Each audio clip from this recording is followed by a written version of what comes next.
Stephen, thank you very much for that introduction. I'm not sure about how fulsome it was. There clearly be only one way down from that.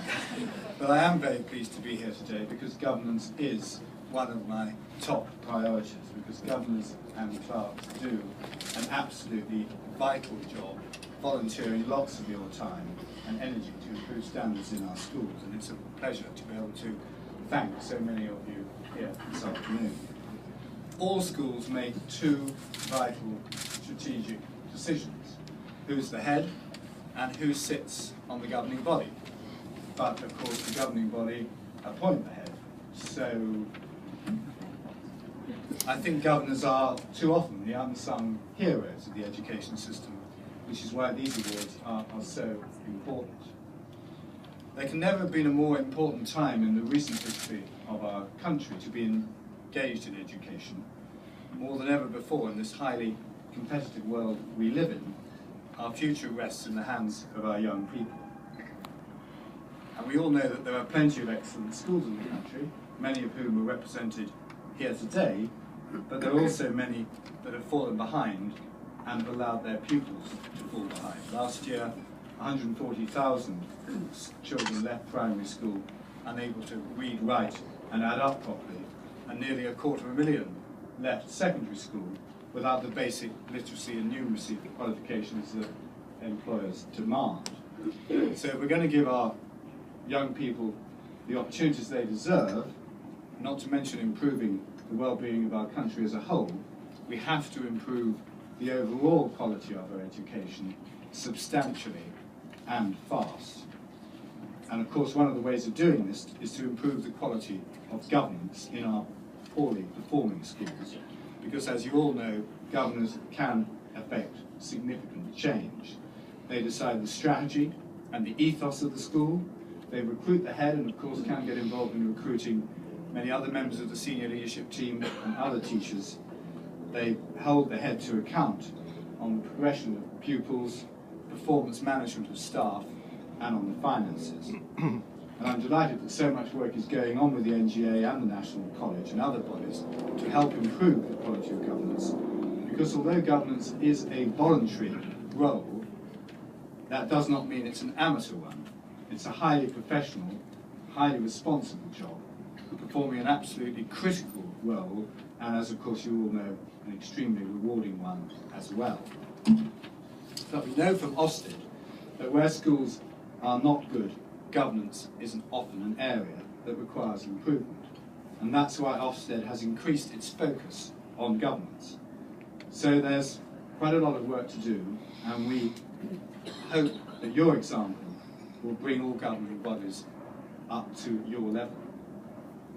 We're also extremely keen to encourage new talent to come forward and join governing bodies, and I believe that red tape, which we're tackling, and the large size of some governing bodies has put people off. I was surprised when Lord Adonis, who appointed me as an Academy sponsor, rang me up to ask whether he could quote the size of the Pimlico Academy governing body in his book, as apparently with only 7 governors, we have the smallest governing body in the country. I found that really quite surprising, because coming from the business world, 7 would not be a particularly small body for a board of directors. And personally, I do think that some governing bodies are too large and embrace too many vested interests, and there can be better ways of engaging with parents and teachers than a few representatives on a governing body. All good schools should have a strong parent and teacher representation, representative group, and a good student voice that engage with the senior leadership team and the head regularly. One of the ways that governing bodies can operate more efficiently is through subcommittees, but I still think that all members of the governing body need to be able to engage in the debate at the right level. So I would urge all chairs of governing bodies and all governing bodies to examine whether they couldn't operate in a more dynamic way, and I'm urging schools that convert to academies to use that as an opportunity to rethink their governance structures. Large governing bodies may work fine when everything is going well, but we should be putting in place governance structures which can stand the test of time, and we all know that life teaches you that when things aren't going well, they're best resolved in a smaller rather than a larger group.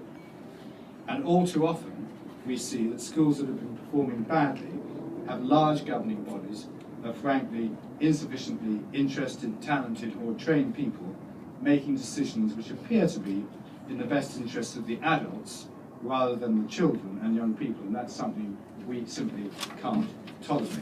There obviously needs to be a real sense that the governing body is a force for change and not a talking shop or a force for the status quo. Governors should, in my view, when they stand for election, stand on a clear perspective stating what they've achieved while they've been governors and what they intend to achieve in the future. And they should all be able to interpret data and recognise the main drivers of attainment and progress and engage in a financial discussion at a level. Obviously it's helpful if all governing bodies have experts in this field, but everybody should be able to engage in that discussion. And I'm sure all the governors here today know what I mean about the importance of the governing body being dynamic, but sadly too many governing bodies are not. That's why we'd like to attract more business people, including those in small and medium-sized businesses, onto governing bodies, alongside other public servants such as doctors, policemen and civil servants, anyone who's willing to commit their time. The other thing I'd like to see governors do more is get into classrooms, because it does seem to me that we spend far too much time in our school system talking about the structure of our schools, the how, and not enough on the what, i.e. what is actually being taught in the classroom. And the only way that governors can engage with that and can see perhaps how schools need to up their game in terms of their curriculum offer at primary and Key Stage 3, which I think they're going to have to do in order to engage with the tougher exams which are undoubtedly coming, is to get out there and see for themselves what is being taught. I'd like to thank the NGA for all it does. Your work in training, in helping to shape policy, in developing templates for in-year data monitoring, in looking at how to professionalise clerical support, and in helping governors, children and young people in a host of other ways, is invaluable. Emma Knights has worked closely with the department and a wider governor representative group to draft the Governor's Handbook, which will replace the Governor's Guide to the Law, setting out the strategic role and legal duties of governors in maintaining schools and academies in a clearly focused way. The government wants to shine a spotlight on governors as performing such a vital role in our society, and these awards are very much part of that. The importance of governors and clerks cannot be overstated, and thank you all for everything you do.